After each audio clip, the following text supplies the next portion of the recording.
So good afternoon, everybody. Welcome to this week's MEFA Matters. I hope everyone's doing okay. I know being stuck in lockdown 2 with the rain and the clouds and the gloom is a lot less fun than it was being stuck in lockdown 1. We were just talking about that, and I'm sure that will come up. The subject of the whole working from home and how we're coping will come up in some of our debate today. There is some positives. Trump is out since the last time we all saw, which is fantastic bloody news. There is multiple vaccines on their way, we hear, so I'm hoping that people feel a bit more hopeful as we get through what's been a difficult year for everybody. For those of you who don't know, I'm Mullins from the 7 Stars, and as I say, thanks again for joining us. It's great that we have so many people registering every single time we run these sessions, which are kind of fortnightly now. So Media for All was set up in 2018 by this handsome chap in my top left anyway, Naren. And the whole aim of what we do at MEFA was to recruit and retain people from Black, Asian and other minority ethnic communities into the advertising industry. So we have 3 pillars, 2 of which are about helping people to rise once they're in the industry.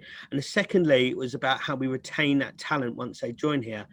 The other thing we try and do is help recruit. Not enough people see our industry as a place that people of colour can prosper and really develop themselves. And that's something, again, that we're trying to make right. You know, we know that when people join the industry, they look up and there are not many people that look like them, and that doesn't help their journey in any way, shape or form. Another reason why we pulled together over 80 different mentors who can help and help make that journey easier, or at least share their journey.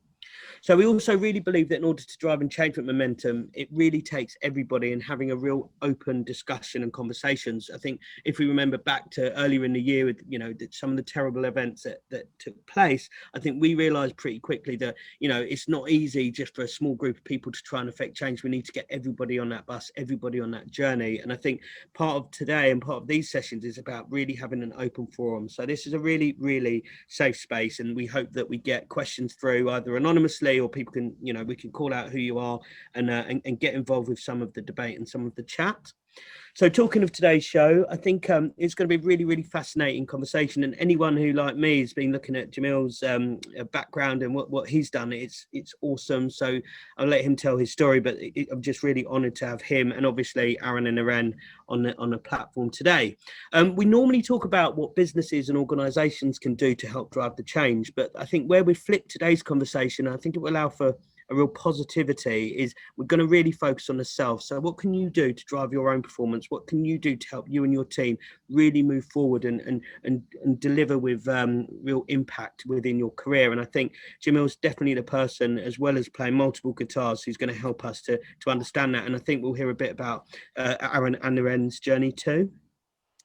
So that's what we're going to talk about today. We're not going to, you know, we do tackle more difficult subjects, and for that reason, we usually go out there with a bit of a safeguarding notice. So we're going to do it again today anyway, which is just to say this is totally a safe space. If someone's journey or something you hear about is triggering you, or you feel for any reason you need emotional support, the brilliant guys at NABS have an advice line for anything, actually, for money worries, for worries about development, whatever you might have. They have a brilliant advice line, and I'm going to drop those notes into the chat very shortly as soon as I stop talking. So enough almost from me. I'll just introduce you to the team. So I mentioned Jamil is awesome. He's an entrepreneur. I'm led to believe he's the foremost practitioner of performance enhancing psychology, which is easy for me to say, and he's also the author of the brilliant book The Mind Coach. He's also co-founder of We Do Things Differently, which is an organisation that helps other businesses drive cultural change. And I know that maybe Naren and Jamil will talk a little bit about how their relationship started. There's an ex-professional career. He's worked with a number of sports professionals who I'm really in awe of, and I think it's brilliant to have him here today. And I'll stop giving him as many credits as I have done, but it is brilliant that you've joined us, so thank you.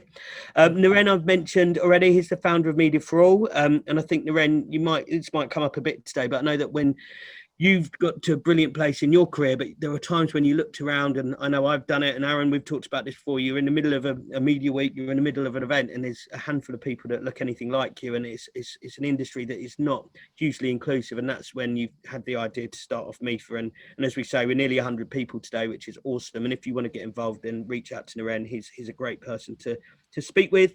And then finally, you've got the brilliant Aaron. So whenever I've had conversations with Aaron, he's super engaging, he's super passionate about anything he does, and I think he's a real advocate, and he's not afraid to ask some of those difficult questions or make some really, really heavy points. So it's brilliant to have him on a panel for the first time, hopefully not the last time today, Aaron. So thank you for joining. And he's been in the live industry worldwide for about 20 years. So again, it'd be great to hear how he's had to develop himself and some of the things he's done to drive that success. So I'll take a deep breath. I'll say welcome to everybody. And I guess let's start the conversation really. So Jamil, we always start with our guests. So I'm going to start with you today. Tell us a bit about your journey. How do you go from professional cricketer to a psychological business coach in a couple of weeks? No, in the time that you've done so. Tell us about that. Well, you start by being a bad professional cricketer, I guess. That's how you do it. Hello to everyone. Thank you for allowing me to be part of your day. I'm delighted to be here. Yeah, I mean, I'm a bit of a fraud, really, because I've never really sort of achieved that much myself. I've only worked with people who have, and I've been very lucky to work with some of the best sort of sports people and some of the best sort of business teams. And I guess what I do is I help people cultivate a mindset for success. So I always say that, for us to act differently, we need to think differently. It's never been truer. So, the future demands us to be different. And I always say that you can't champion the future to anyone who you can't trust the future to anyone who champions the past. So, I've always sort of believed in reinvention. I've always believed in continual adjustment. Business life and careers are all about continual adjustment. And so, I sort of started off playing cricket. I wasn't actually that interested in cricket, to be honest, and I had a very poor attitude. So someone said that you're a talented cricketer, you should get a mind coach. So I got a mind coach, and it took me into psychology. I quite liked psychology and the mind. And I'd studied business and marketing at university and got a variety of roles in the corporate world, which never sort of really agreed with me. And then thought, what do I actually enjoy doing? What's my hobby? And I think that, one thing I found is I sort of started to chase my passion more than my pension. And I genuinely thought that, what do I feel truly engaged with? What do I find purposeful? And psychology, mindset and attitude seem to be the thing that I like talking most about. So, I just made a decision one day that should be sort of what I should pursue. So I did it in a non-commercial manner. So it became quite purpose-driven, really. I want to enable others to be better. I want to share what I know about psychology. And then somehow it ended up being a business. So it's definitely a road less travelled. I wouldn't advise anyone of the route that I took. I kissed a lot of frogs along the way, but it's taken me to a place where I'm sort of quite happy now, really.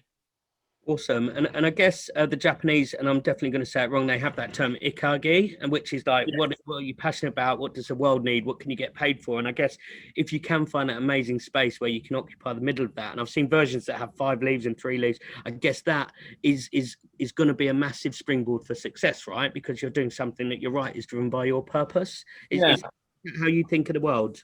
Yeah, it's funny because I'm working with a lot of companies at the moment, and most of them are big. And I'm trying to get that across because it's becoming increasingly important to understand that purpose maximization will always drive profit maximization. Some really good examples of it at the moment. Some companies doing very well who can be purpose driven, and particularly as the world has changed in the way in which it has. So the assumptions that our world has been based upon have been roundly challenged. Be that governance or markets or our businesses. Our businesses, the assumptions our businesses have been built on, our careers have been built on, have been roundly challenged. So it's a great time to question and challenge what we believe to be true. And it's the only way in which we'll see the beauty in the chaos is by creating new perspectives which allow us new opportunities and new possibilities. So the way in which we play into that, I guess, is by understanding what's good about us. What do we enjoy doing? Where do we feel most fulfilled? And I'm going to start with trying to get into a bit more personal introspection and self-awareness to understand our strengths, be that in our skill sets or our character, and think, where can we make a difference in a world which is now changed? Yeah, I think that's brilliant. And I know that one of our MEFA mentors, Moses, he's the absolute numbers guy, and he's talked a lot about, having a more inclusive business, having a more inclusive board, having, that drives significant change to business performance, right? And I think it's really interesting that it's, you know, I like what you said about organizations that embrace the past don't drive into the future. And I think there's some fundamental shifts that we can drive to drive those good behaviors, I guess. Naren, tell us, look, I'm not going to call you old, but in your many years of experience, what are the sort of things that you think are holding back people of color in terms of their own personal development, I guess, but the wider growth? Because I think that's a really interesting thing here. It's what is it that people need to be doing more of that they don't know, what things do they typically end up being? Yeah, I mean, I think, Liam, you know, the common thing I find with most people that I mentor is around confidence. You know, they lack confidence, you know, and maybe it's because, you know, throughout their upbringing, you know, they've been called names, they've been made to feel inferior, and therefore when, you know, when something goes bad for them at work, if they don't get a break, if they pitch an idea and it's not heard, you know, unfortunately they don't think, well, hold on, it's because I pitched it badly, or the person I was pitching it to wasn't engaged with me. It all comes back on them. And I feel, you know, it's the amount of time I speak to kind of young talent and just go, listen, you know, think about all the other reasons that hasn't landed, as opposed to just being about, you know, what's in your head, really. And I think for me, that's the key thing. And that's why I always talk to businesses about the importance of even more feedback with minorities. You know, I think people should give feedback anyway, but I think with minorities, you know, give it extra feedback, really, because I fundamentally think for me, confidence is the key thing. There are, of course, other things like, you know, I look around the business and there's no one else with my background or my color. So how am I going to succeed in this industry? But I think if we can fix the confidence issue, I think that would go a long way. Yeah, and I guess, you know, the thing about feedback driving confidence is so important. And I feel like we've got a bunch of people that are really intimidated about giving feedback, and it's just not something that people are comfortable with, or something that people learn. Have you got, you know, any examples or ways that can be more commonplace, that whole feedback thing? It's like there was a poll on LinkedIn that said, would you rather have 2 bits of good feedback and 1 piece of rubbish feedback, or no feedback at all? And it's like everyone would obviously want to know the things that they can improve on, but yet we're afraid to do so. So I don't know, Jamil and Naren, is there anything there that you guys have done or seen work particularly well in terms of encouraging that, you know, that culture of feedback to one another? Yeah, I mean, for me, it's about changing perspectives and changing some of the language that we use. So, you know, when we see things as success or failure, and strengths or weaknesses, and they have a particular feeling, a particular emotion which goes with it. But, you know, success and failure are merely outcomes; they shouldn't be attitudes. You know, and failure is part payment towards success. You know, whenever I work with sports people, I'm sorry to say this, but sports people seem to know it better than business people. You know, that the price of success is always paid in full and in advance. So you can't be really successful in your career or in your business and then start making mistakes. It doesn't work like that. You know, no one's ever wandered around the bottom of a mountain and found themselves at the top. You know, we need to learn our way to be better. So I think we can create a culture where people can fail, it doesn't make them a failure. You know, people can make mistakes, it doesn't make them a mistake. I think if we detach the action from the person, it gives ourselves the best learning opportunity. Yeah. So hard on the issue, soft on the person. And I think that, you know, organizations that, you know, also do this well are ones who believe in the intrinsic quality of our decision-making processes. So, you know, what I mean by that, and explain very briefly, that whenever we make decisions, we judge whether we've made a good decision by its outcome. But that's wrong, because outcomes can only be understood retrospectively. So, you know, you can make a good decision and have a bad outcome. You can make a bad decision and have a good outcome. That's why I've worked with leadership teams who confuse luck for judgment, luck for genius.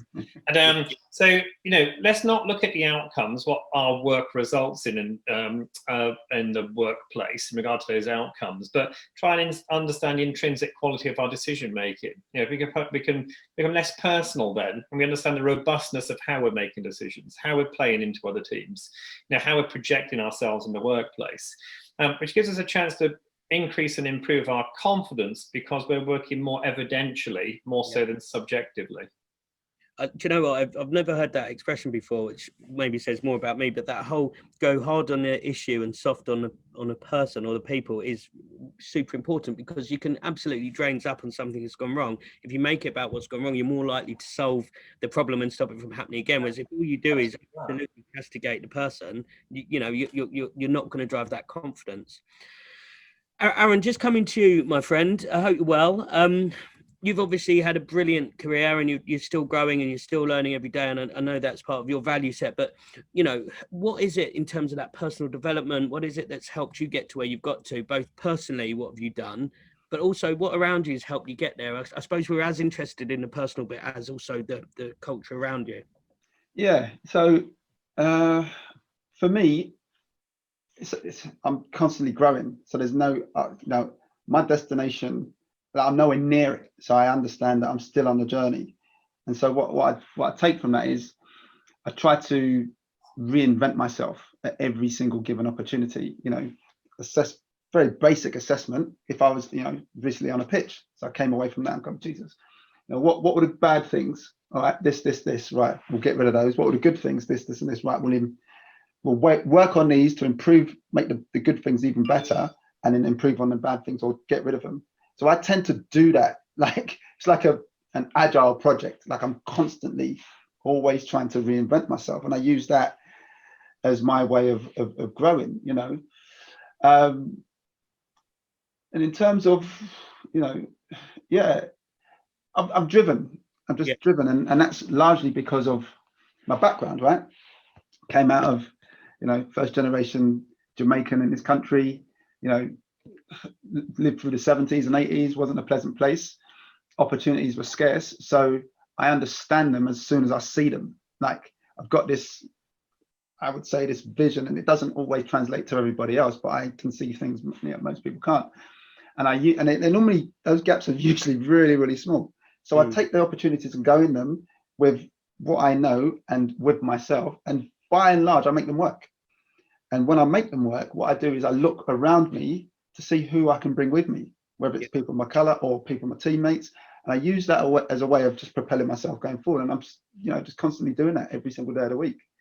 And what's good about it is I actually enjoy it. Like when we talk about purpose, like this whole thing's kind of bigger than me. So I try to make more of it and try to bring as many of us as we can, That's awesome. And I think, Aaron, whenever I hear you talk, even if it's just in a conversation about something completely different, that confidence shines through. And I feel like it's something that you've been able to really harness. And do you know what? I hear your point about, first generation Jamaican, and there was probably, I don't know, I'm talking about myself, and I'm probably second generation, you call it, but there was that pressure on you to achieve, to deliver. I told my dad, I'm going to catering college. I'm going to be a chef. There was absolutely no chance I was ever going to be a chef.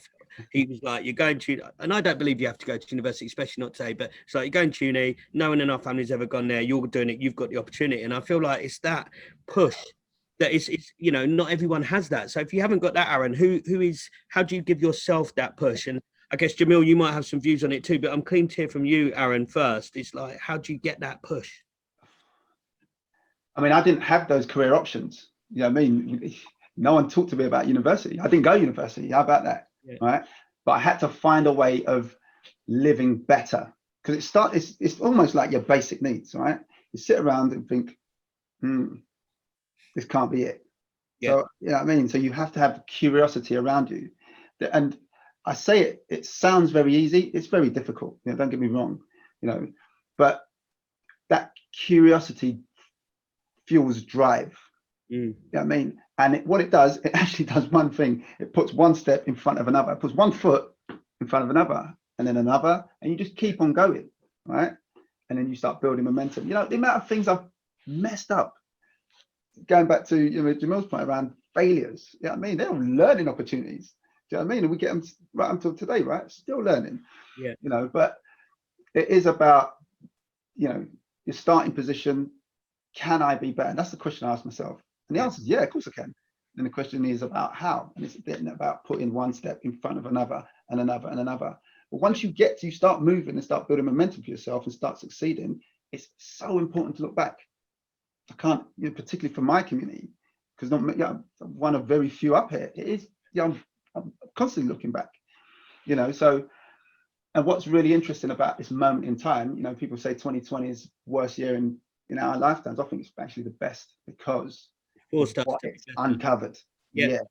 agreed. Yeah, I mean, yes, people are dying and, you know, economies are falling, jobs are being lost, but on the bigger picture, couldn't have been a better time for us to now look. We're having these conversations as a back of, Yeah. you know what I mean, and we've got to take these platforms to move forward. So yeah, really excited.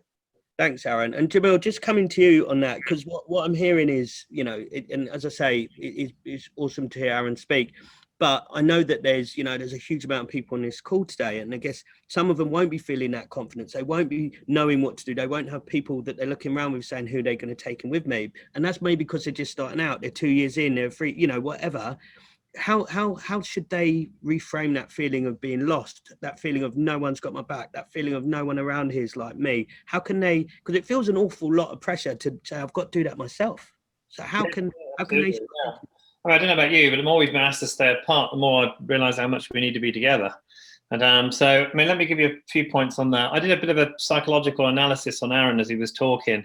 It's a two-minute psychological analysis. I imagine him lying there telling me all about it. There's a couple of points I got from Aaron, which I'll share with everyone else so they can learn from Aaron.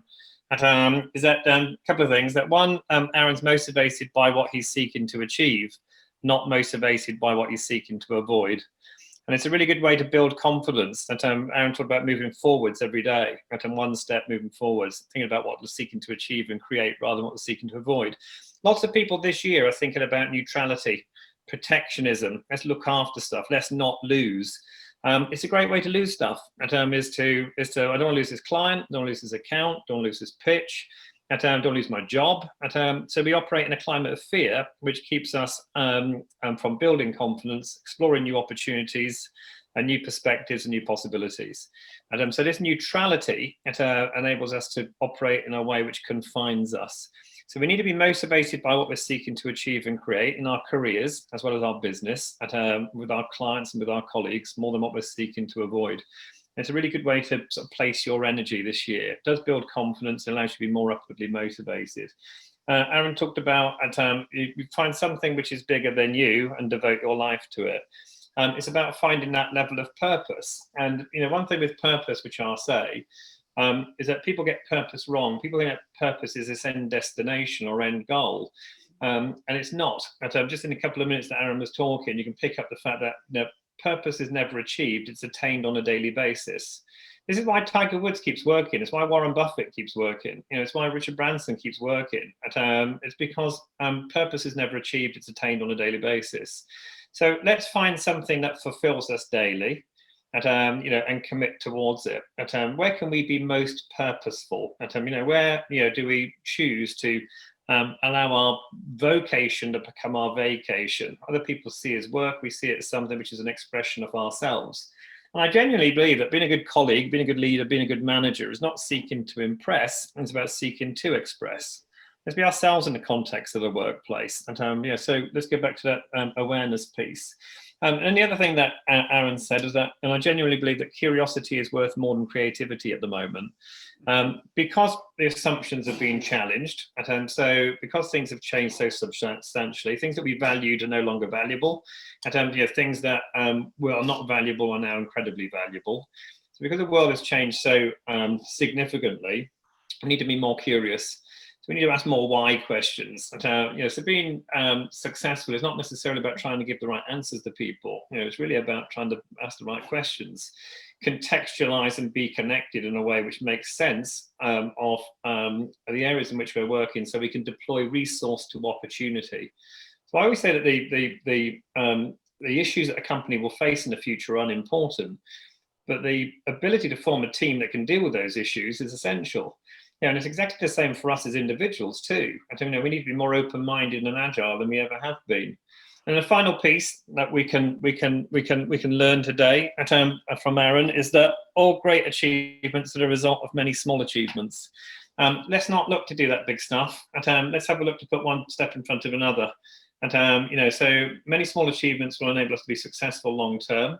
Let's break down into component parts what we see as progress, yet and commit to it. You're on mute now. That was an incredible summation. Like, I was going to say, if you send a check to Jamil, that's like a 2-day psychologist report. That's brilliant.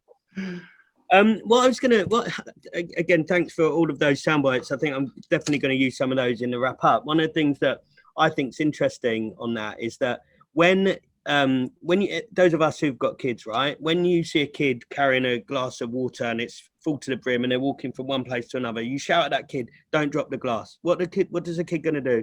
Drop the water, spill the glass, you know, all of that stuff. That was never in their head, right? They could tightrope that with that and they would be totally fine. But as soon as you say, don't do this, they're going to do it, because that is how, I mean, I'm treading on your psychological toes here, Jamil, but that is how the brain works, right? And I think there's an element where you need to tell ourselves how we are, you know, because what you say out of your mouth goes back in your ear and in, what's that thing called in the back of your head, the rack or something, whatever it's called. I think there's a piece of thinking that says the more you say that you're not good enough, you're not worthy, you can't deliver, it goes back in your ears. Explain that, Jamil, because you know what I'm trying to say. We need to, you know, we're drawn towards our most dominant thoughts. Expectation becomes reality. So, you know, we tend to get what we think about. So, so if you're trying to move away from something in your career or in your business, you're actually more likely to get it. So our subconscious mind never hears the words not or don't. So it's the old one, don't think of a white bear, guys. You know, don't think of a dog. The amount of times that we're in business, you know, talk about mitigating risk. You know, we don't want to lose margin here. We don't lose market share. You know, health and safety. You know, we don't want accidents. And you know, so we do it all the time. And we talk about what we do. We don't lose this client. Don't want to lose this pitch. It's not conducive to forming a learning community. And I always say that our only sustainable competitive advantage is to learn faster and better than our competitors. Yeah, we don't do that unless we're exploring the new perspectives and new possibilities through experimentation. And experimentation is never aligned with neutrality. It's aligned with growth. It's aligned with, you know, outperforming markets and creating clear blue water between ourselves and the competition. So if we're thinking strategically and sharing some of these vision stories, be more purpose-driven, you know, we're much more likely to adopt new technologies, much more likely to be open and sharing, you know, much more likely to be more expansive and ambitious in the solutions that we try and provide for our clients and for our colleagues. Can I just say one point on, I mean, because obviously I know, you know, sort of subject matter for today, and I know the sort of industries in which you work in, but one interesting macro thing which is playing out, which I'm seeing quite a lot of at the moment, is that I always say that communities outperform bureaucracies and hierarchies when it comes to maximising human talent. And some organisations I'm working with at the moment who you'd never think of embracing that as a thought, Lloyds Banking Group, GSK, some of the institutions, utilities are actually embracing the idea of community now. This is why we see 400,000 people in volunteer for the NHS in one day, because community will always out-trump bureaucracy. And I think that diverse, bottom-up collaborative teams are the way forwards. So if you look at the planet, and the things that the teams that solve the biggest problems, you think about the biggest problems, I don't know, renewable energy systems, open source drug discovery, blockchain, and participatory budgeting. Now, all of these things are worked upon by bottom-up, diverse, collaborative teams. And I think that, you know, one thing that, you know, seems to be coming out more is that people are believing in the power of diverse, bottom-up, collaborative teams, these communities that can solve some of the bigger issues. And I think that plays in quite nicely, you know, to the idea that, you know, organisations need to become more diverse and more inclusive. Not one person knows the answer. So it's the wisdom of crowds that we need. In terms, you know, people who are contradictory in their thinking, into people who can give new perspectives or an influx of new ideas. You know, the immigrant will always see things that the citizen is blind to. And I think that plays nicely into the idea that, you know, we need to be looking at agendas which allow us to, you know, embrace the many perspectives that can be brought into an organisation. Thanks, Jamil. I think that communities trumping bureaucracy is absolutely key. And I think, you know, communities are made up of diverse, different people, and we need to make sure that when we look or lean into a community to deliver something, it's not a community of all the same people. Naren, one of the things, you know, for you, I'm thinking, you know, we talk about the black person or the person of colour's lived experience in industry, especially in advertising, is not the same. It's not the same as someone who's white and they're coming from a position of potential privilege. how do you level that playing field? How, and I guess the same question for you, Aaron, how do you manage to come to that in a place where you're already starting behind? Do you think about that? Do you not? Yeah, well, listen, I think it's the whole concept of equity. You could have two people starting in an organization at the same salary, at the same level, but somebody's been, to Cambridge, the other guys might have been to, I don't know, an old Poly. But not only that, somebody's got better connections, better training. And I think, this is where organizations need to step in, and it's not only about people from minority, backgrounds, it's people from different social backgrounds as well. And, it's up to organizations to level the playing field. And that can be done through mentoring, training. People aren't going to start the same. Organizations, I think there's so many organizations out there that have really, worked really hard on getting more minority talent in. And then they just kind of get them in and they just treat them like everyone else. Yeah. And some of the conversations I'm having with companies is like, yeah, but do minorities want to be treated differently? And I kind of just go, listen, how difficult is it to get a client, right? To get a new bit of business, you put everything into it.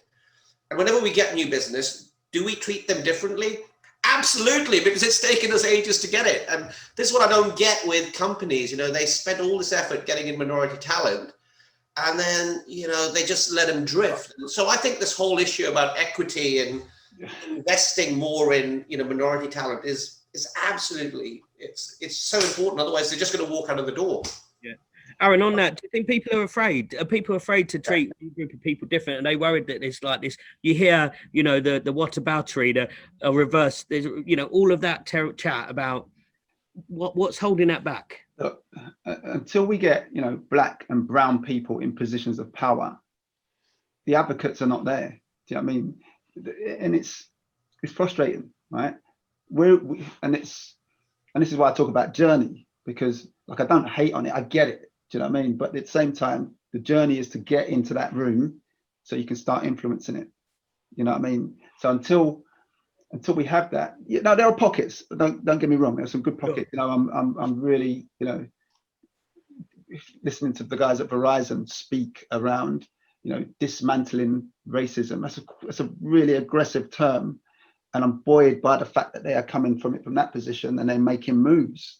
But, we need to get, black and brown people, good, not anybody, good people in positions of power to help create equity, create leveling that. Because there's loads of opportunities, right? If you've got one type of people just looking at one type of opportunity, if you look over here, guys, there's tons of it. Do you know what I mean? And that satisfies your business need. Yeah. Great work. We're in advertising, great work, creativity. All of these things can come out of it, but for obvious reasons, no one's really taking it seriously. So we need to punch into this room, and that's what I'm personally doing. And this is why this forum is so important, because we need to use it as a way of being a beacon for those who can't see what success looks like, or help, more importantly. We've got to keep on driving that message, because once we hit critical mass, we start punching through, our whole landscape changes. Look, I totally agree with that. And I think one of the things Naren's helped facilitate, right, is there's nearly 100 mentors of people that will look like you. They might have a different journey, they might have a different lived experience, but they are coming from a place that hopefully people on this panel and people who are listening in today can resonate with. And I guess it's still only 100 people of the tens of thousands of people that are in this industry, right? But it's a good start. And if you're listening going, I want to hear from Aaron, I want to hear from, there's people that you can reach out to on a website to go and find that mentor, find someone you can help. Maybe it's once a quarter, maybe it's more frequent. It doesn't have to be huge, laborious, hard work for anyone, but get involved. Jamil, one of the last questions I've just got for you, and thanks for sharing that, Aaron, as well, is, we talk about it's harder, it's more difficult, it's tougher because we're not like we're not coming from this position of privilege. Therefore, we need to have more resilience, right? Therefore, we need to have strength to be able to push and break through, as Aaron uses that language. How do you build resilience? How do you deliver that? Yes. So, okay. I think that a couple of things to note is that I think that attitude is more important than intelligence or facts. Totally. I'm a really big believer in that in regard to high performance. So attitude is more important than intelligence effects. I'd rather have I will rather than IQ in any one of my teams. So high technical expertise is probably not as useful as it used to be. So knowing art isn't as useful as it used to be. The reason why high technical expertise is no longer as useful as it used to be is because we can Google things, that's why. And so success doesn't lie in having a lot of specialist technical knowledge. It's not what you know, which will be important, it's how you think about what you know, how you can bring it to life to create real and meaningful value. And that is just simply dependent upon your character and personality, who you are. I think that companies and people will go wrong when they focus upon what they can have rather than what they can be. And I think it's a really important point as we become more disrupted. So, will things change? Just listening now to Naren and Aaron on this. I think we've got a real chance to change things. I think we've got a real chance to make a different world. We had a rickety old house which burned down. No point in building another rickety old house. And everything that we were doing previously in regard to markets, economies, governance, that it all needs changing. So let's not try and go back to normal. I think many companies are thinking about reimagining, repurposing, and reevaluating, and that plays into any agenda. It means that you've got a chance now to be bold, be brave, be more resilient in regard to driving the change that we all want to see. Because the world will only be, and we're seeing, you see authoritarianism not play out well. You see what happened in America, you see what's happening over here. And, what we're seeing is collaboration, connectivity, inclusivity has been the way, community being the way forwards. So hopefully we'll move from economies of scale to economies of networks, more sharing, more cooperation and competition. And that will play into hopefully our personal agendas, which will hopefully ease the way so we don't necessarily need the sort of resilience that we believe that we're going to have to make the change. So, but from a personal note, the only thing I can say about, probably from a macro example, from a micro example, the key, I believe, for companies and individuals is experimentation. And I think that what we need to do is to, again, let's have belief in where we are and who we are is enough. And all we need to do is to try some things, get some good feedback and readjust. So, let's understand our strengths and play to them. It always makes us feel better than just trying to fix our weaknesses. And I've actually worked with teams before. I've actually weakened a strength by trying to strengthen a weakness. Let's be careful. Yeah. But, who we are and what we are is enough. Understand our strengths and then have a look at how the world has changed to allow us access to play into this changed environment.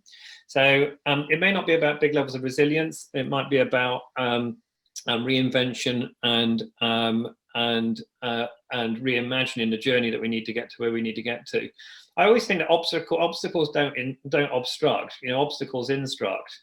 They tell us there's a different way of doing it. And I just think that let's not see it as a battle. But let's just keep calculating and working out what we need to do to navigate any obstacles that come in front of us, we believe are in front of us, any inhibitors to our performance. So I think the environment's going to help, and I think that we just need to navigate better, that's all, to be more resilient.